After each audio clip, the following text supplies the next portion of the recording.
Welcome, everyone, to another episode of Exceptional Relationships. I'm your host, Jason Safford, founder and CEO of Exceptional Results Now. And I'm here with my fabulous co-host, Ronique Clarke, our Hi, exceptional Tina. relationships coach. Ronique, how are you doing? I am wonderful. Wonderful. Well, wonderful is wonderful. That's I am wonderful. wonderful. Awesome. All right. So today's episode is about givers and takers. And how do you distinguish between givers and takers? So I'll come right out and ask you, Ronique, Mhm.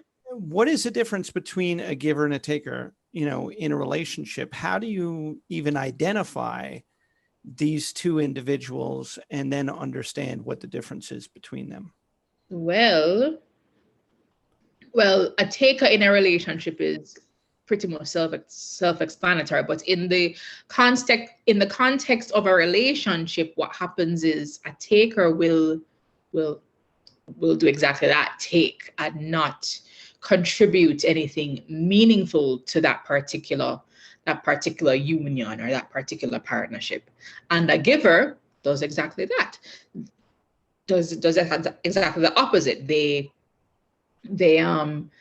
contribute, and they give something of value to that partnership or to that union, or to that relationship, in order for both individuals to grow into better people, Mm-hmm. better So, partners. so if I understand what you're saying, the difference between a giver and a taker at the surface level is Mhm. all about the contribution made to the relationship for Yes. both people to go forward together. Yes. And the giver is the one who's doing the majority of the contribution to the relationship in a meaningful form of action. Hmm. And the taker is somebody who's basically supporting them Yeah. in them contributing, saying, keep doing what you're doing. Yes, but But not they're right, reciprocating. they're They're not reciprocating. They're just taking from those contributions what they need, and they're going along with the relationship, not necessarily with any intention to contribute, but simply to say, I like what you're contributing, yeah. and I'll stay in the relationship as long as you keep contributing these things. True. Hmm. Okay. That is true. So let's go a little bit deeper. Hmm. Let's start with the giver. Okay. What makes a giver the person that's willing to give so much to a relationship?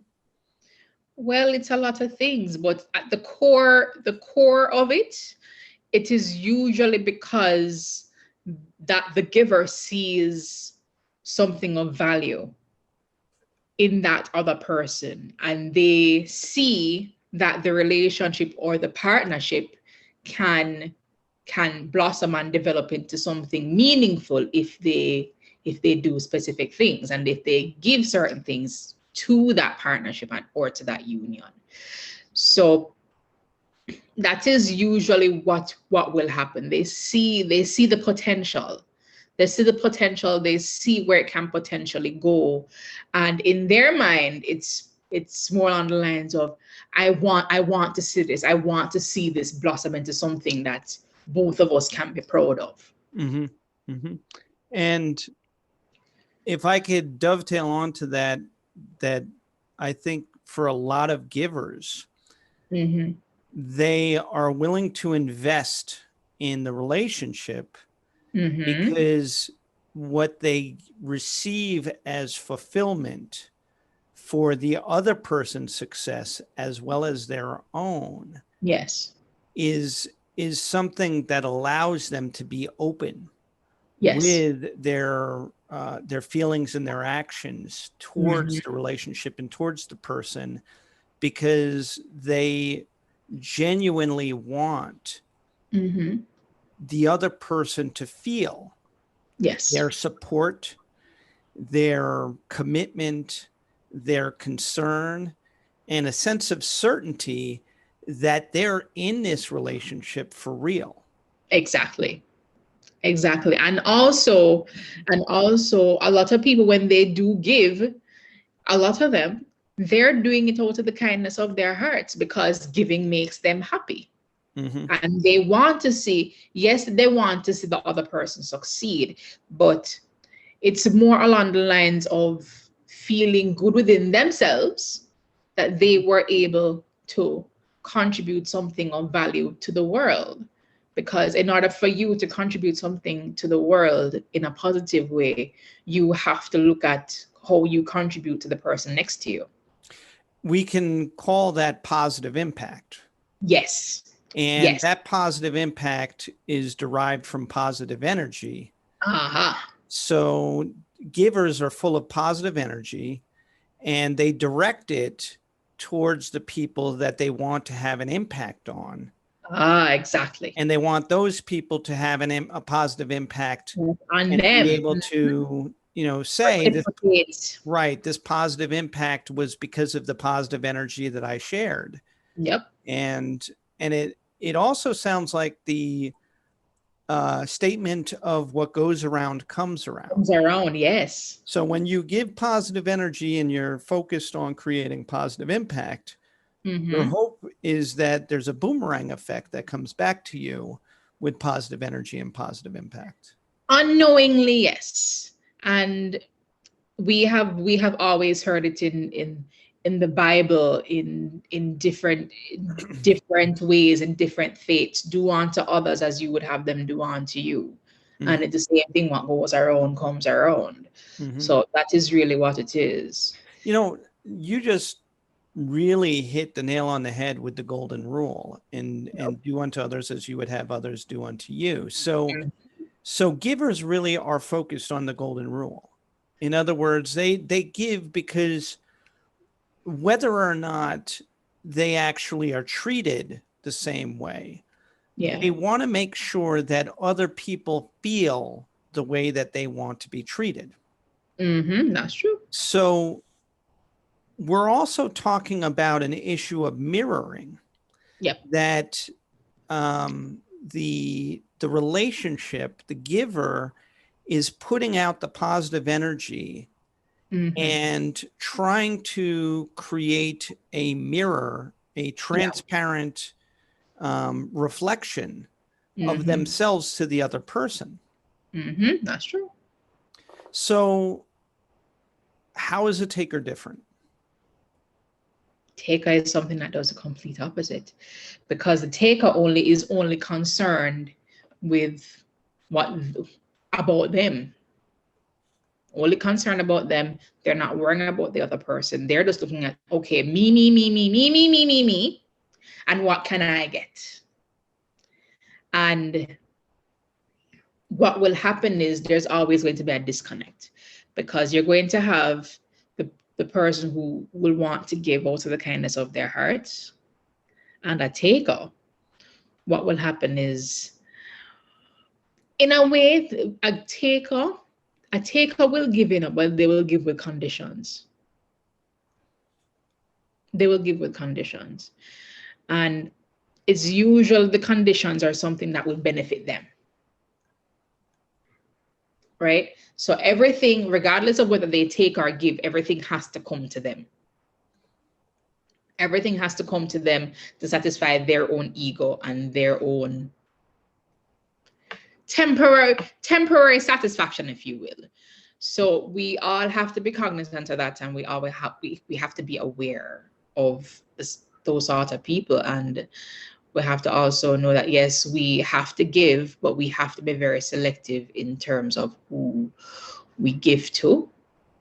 We have to be selective of who we give to, and we have to watch out for the people who will look as if they're worth giving of your time and your energy and your talents and your heart and your love, when they really don't truly deserve it. So we have to always be aware. And how do you really distinguish a taker? Because they don't present themselves. I mean, anybody who's really taking, obviously, they're not going to get very far if they're just taking from the beginning. That's true. So there's something that they're doing. What is it that makes it difficult to identify a taker? Well, a lot of times the signs are always there. So what you have to look at is if you are, for example, for argument's sake, if you're doing something for somebody, for example, if you go wash the dishes for somebody, right? And you see that they're sick. You see that they're sick, you volunteer your time to go help them clean up their kitchen. That is giving of your time and giving of your effort, right? But if the tables were turned and you were sick and that person was around you and that person doesn't even think to say, you did this for me, so let me do this for you. They're just saying, oh, that's too bad. Mm-hmm. That in itself that is one sign that you can say that this person is a taker.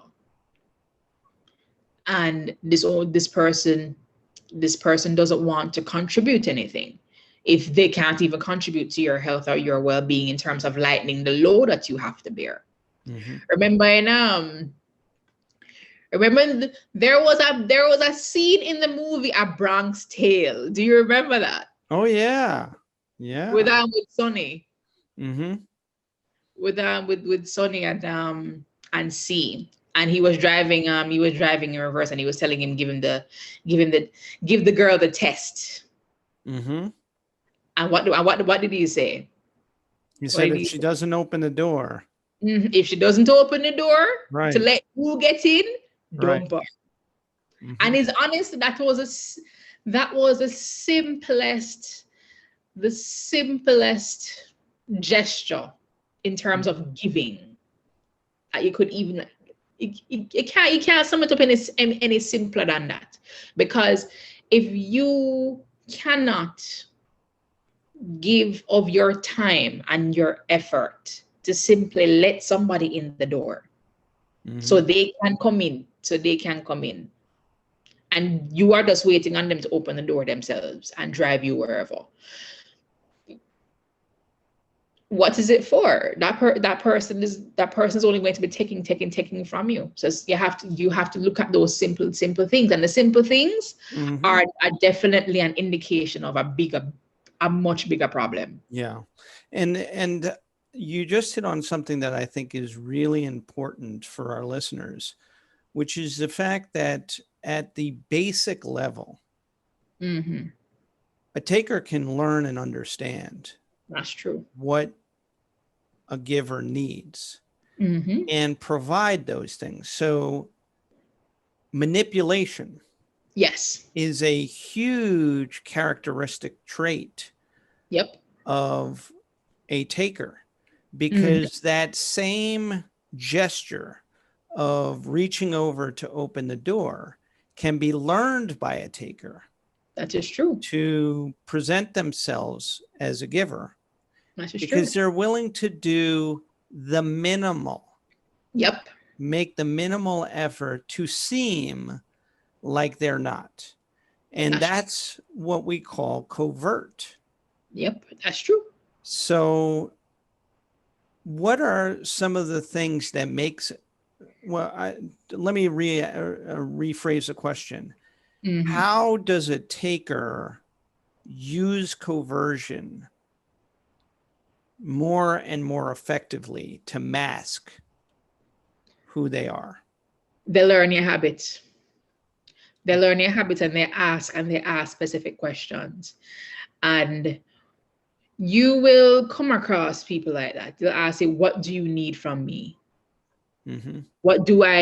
They'll always word it in such a way that it seems genuine, that it seems as if they're interested, but it's really, they're just trying to say, who do I need to pretend to be?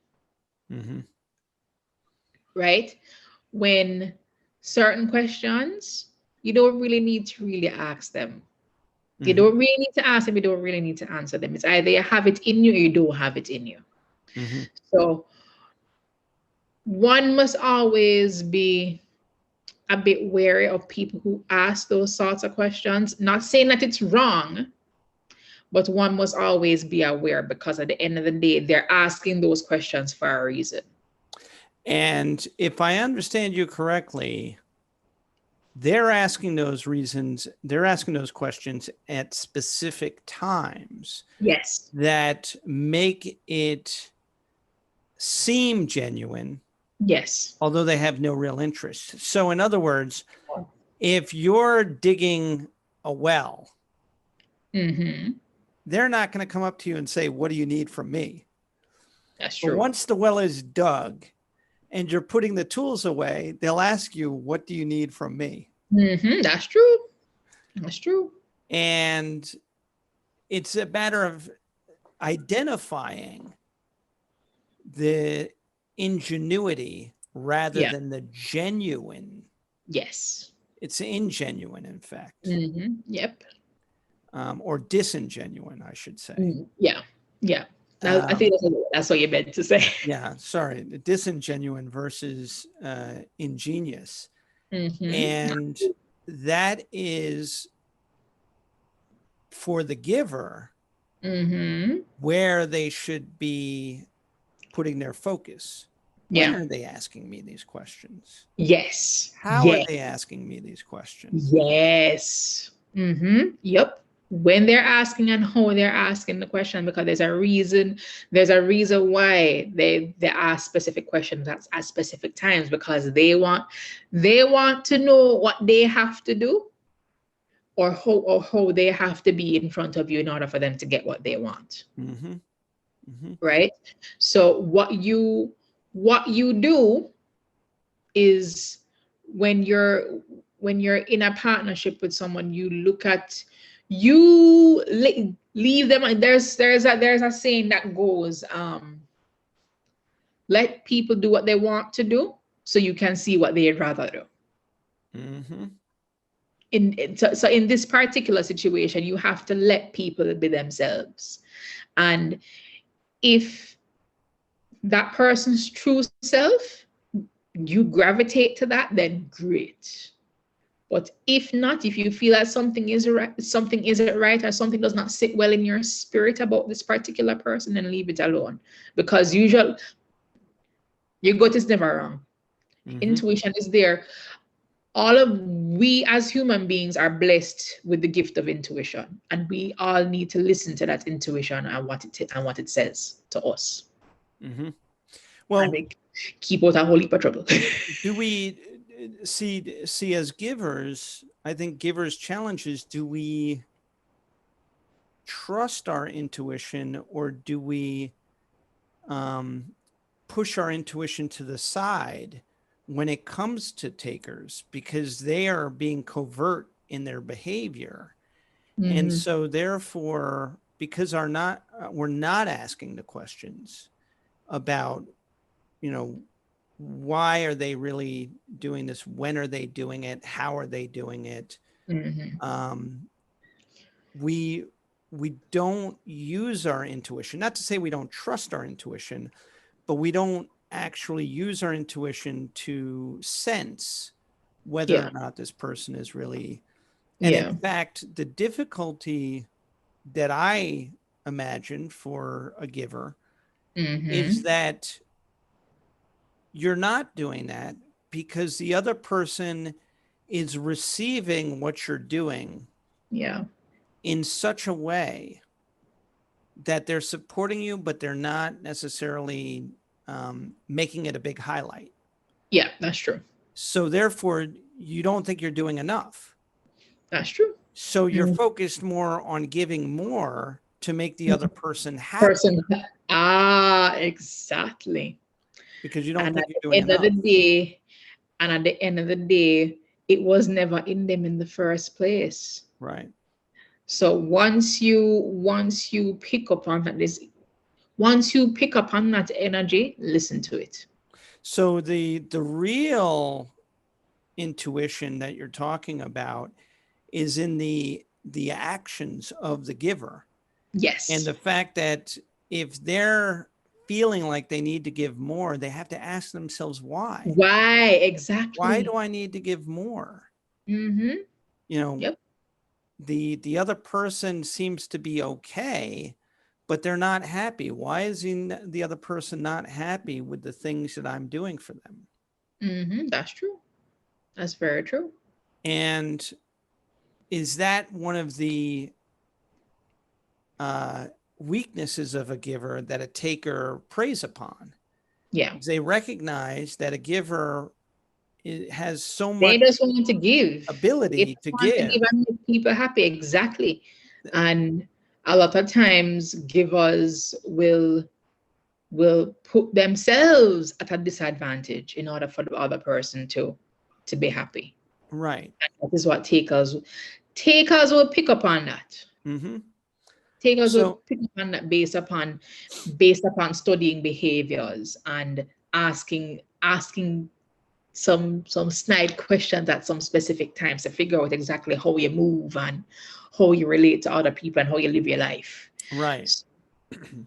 So if I understand, if you're to look at it visually, if you have a giver and a taker, a giver is always going to try and do more and more and more to create a better and better relationship.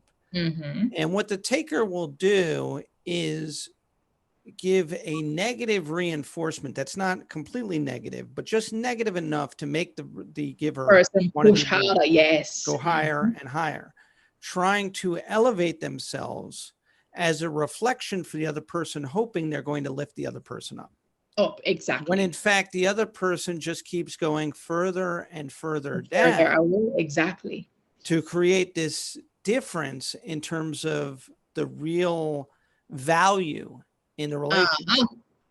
That's true. So the more value this person is giving, the less value this person is giving in a give and take relationship. Now, if you look at two givers, there might be a competition. You know, one person gives a little, the other person decides to give a little more. So they elevate each other slowly. Exactly. Okay. Now, two takers, I'm going to imagine what happens is that they both try to go negative below each other until finally they just go away because there's nothing left to take from either one. Exactly. Okay. So looking at these three visual examples, what is the covert tactic that givers need to be aware of with takers that they can suddenly stop and say, hey, wait a second, I'm not in a healthy relationship. This person is toxic for me. This person is toxic in general. They are negative. They are a taker. What is that covert tactic that's universal in all takers? I still love you. I still care. Oh, yes. They pull at your heartstrings. Okay. They pull at the heartstrings and pull at the emotions and pull at your vulnerability. Okay. To make you feel as if you need to help this person or continue to give to this person. They make you feel as if you within yourself you might be a bad person, or you might not be living up to your potential if you walk away. And even when they break up with you, they make you feel as though it's your fault. Responsible. That's exactly. Right. That you are the one. That's true.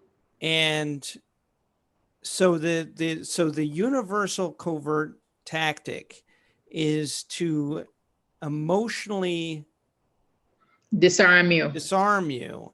Okay. And make you attached to them in a way that they can easily be detached. But you become more and more attached to that attachment. So that same visual of them going higher, the givers going higher and the takers going lower. What that also represents is the attachment level. That's true.